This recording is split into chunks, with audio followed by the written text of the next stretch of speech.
Contrairement à un tracteur qui va avoir tendance à exercer une très forte pression sur la matière et de cisailler la matière avec un risque de basculement à terme, l'engin damage, grâce à ses chenilles, permet d'évoluer sur le silo en toute sécurité et à une vitesse bien supérieure à celle d'un tracteur.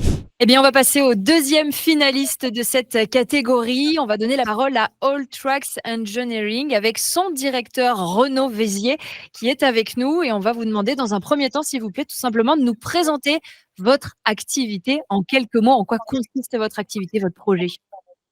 Bien, bonjour à tous. All Tracks Engineering, c'est une entreprise spécialisée dans la révision et la transformation d'engins de damage d'occasion pour les adapter aux besoins du monde agricole et forestier ou à toute autre activité spécifique voulue. La vision de l'entreprise, c'est de prolonger la durée de vie des engins de damage en les adaptant à des besoins spécifiques, tout en contribuant à la protection de l'environnement et à la préservation des ressources naturelles. Alors, quelles sont vos motivations d'avoir choisi ce thème-là? Pourquoi ce sujet-là? Pourquoi cet environnement-là? Qu'est-ce qui vous a motivé pour faire la création de cette activité-là? Et avec Pierre-Yves Pro, mon associé, nous sommes tous les 2 issus du monde de la montagne. On a travaillé donc chez des constructeurs d'engins de damage et on partage on va dire cette pincée au cœur lorsqu'on voit partir des machines qui ont encore, à nos yeux, une bonne durée de vie et une grande possibilité, des grandes capacités.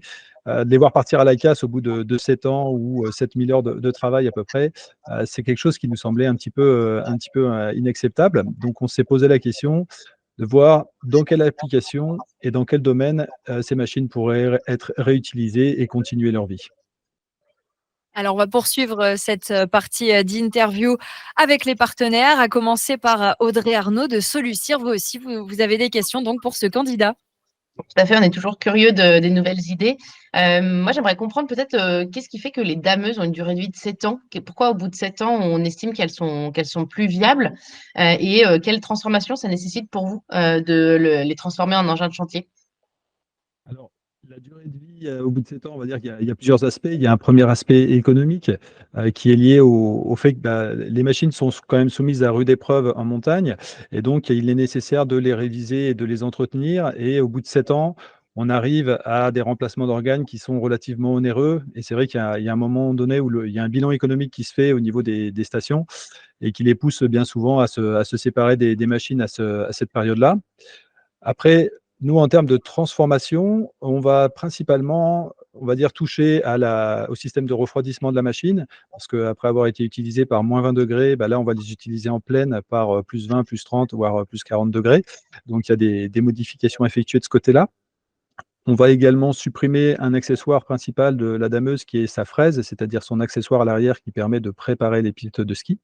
Et puis, on va travailler sur, soit la lame, soit une adaptation frontale pour pouvoir mettre un autre outil. Comme vous pouvez voir derrière moi, là, on a une dameuse qui est équipée avec un broyeur frontal qui permet de préparer les pistes de ski, des stations, donc de faire une tondeuse géante, si vous voulez, pour l'avant-saison. Mais donc, en fait, on va transformer l'engin en fonction des applications qu'il sera amené à effectuer.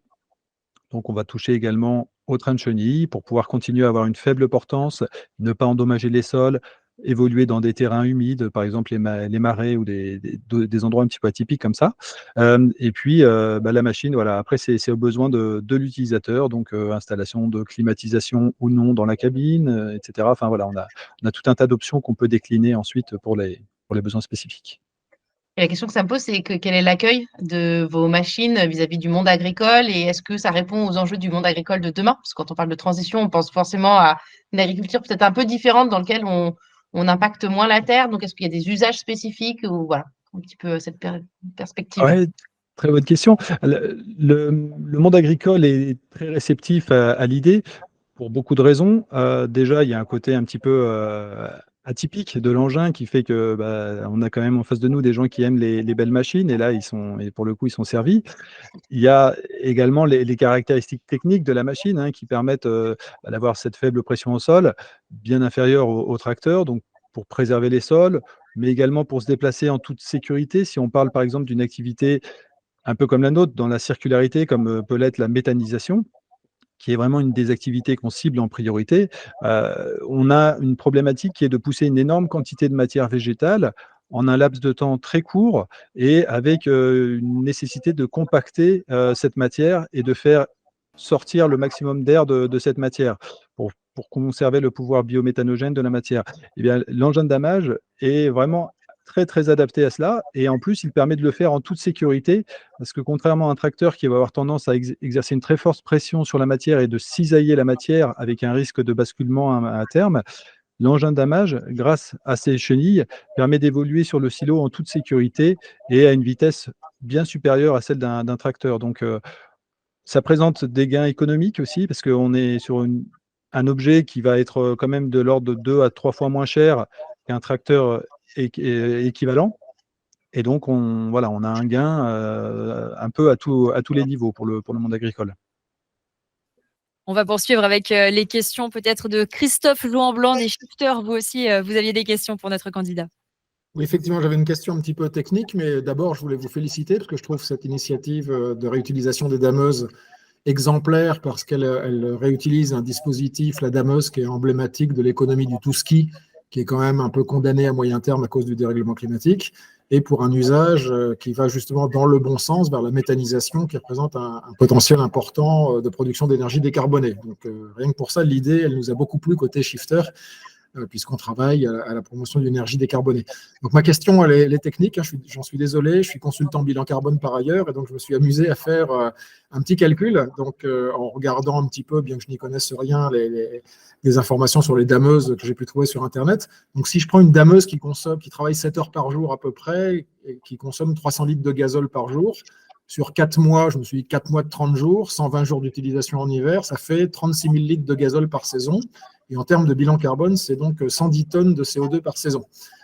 Quand j'ajoute ça aux 55 tonnes liées à la production de la machine qui fait une dizaine de tonnes, et quand je fais durer sa durée de vie sur 7 ans, donc ça me fait 55 tonnes à la fabrication et 7 fois 110 tonnes à l'utilisation, donc 93% de carburant, pour le carburant.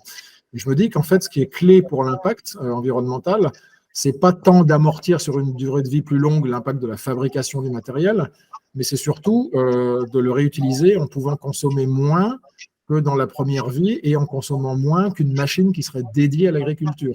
Donc, est-ce que vous avez fait des estimations pour savoir si vos dameuses, dans leur nouvel usage pour la méthanisation, vont consommer effectivement moins qu'un tracteur ou que je ne sais quelle autre machine qu'on utilise d'habitude pour ce type de process de méthanisation?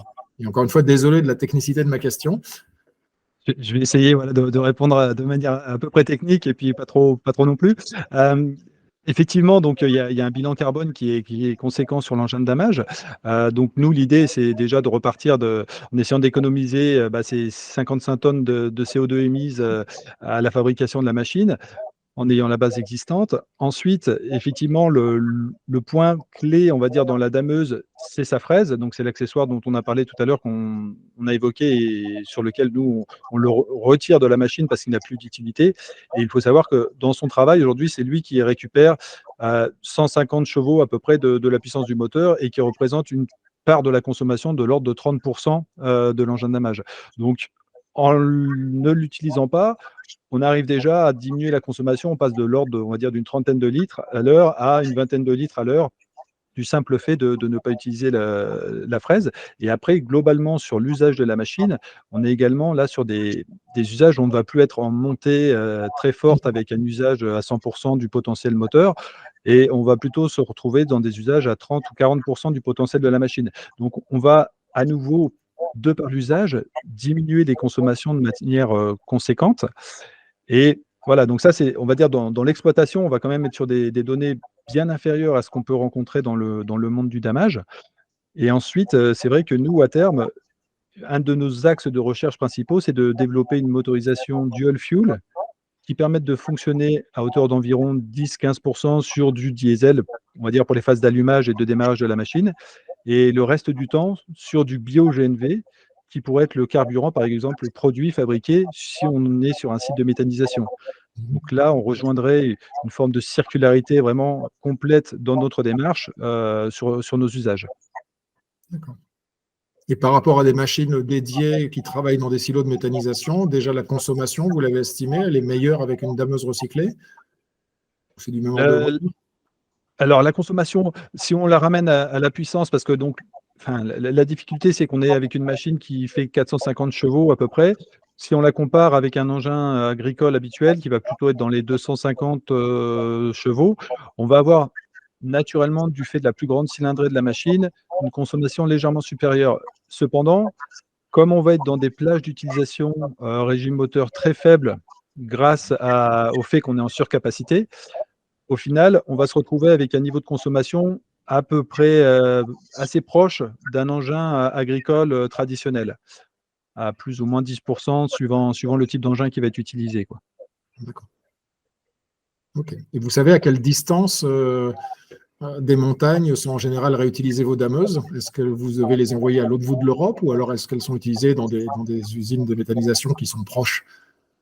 Alors, elles peuvent être utilisées dans des usines de méthanisation un peu plus au nord quand même que la barrière de Lyon, on va dire, parce que la plupart des grandes terres agricoles, et notamment celles qui vont avoir des cultures intermédiaires à valeur énergétique, euh, et pour lesquelles vraiment l'engin de damage est idéal, tout comme les cultures de betteraves, c'est plutôt des choses quand même qu'on va retrouver au nord d'un axe Lyon, ouais, d'un axe nord de la France. Donc on va être sur des distances de l'ordre de 4 à 500 km.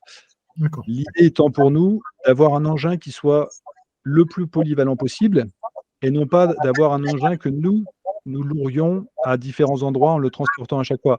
Donc, ce qu'on cherche à terme, c'est d'avoir la capacité de fournir, bien généralement, ce sera des CUMA, donc les coopératives agricoles. Ce ne sont pas les méthaniseurs eux-mêmes qui achètent le matériel, mais leurs partenaires, les CUMA.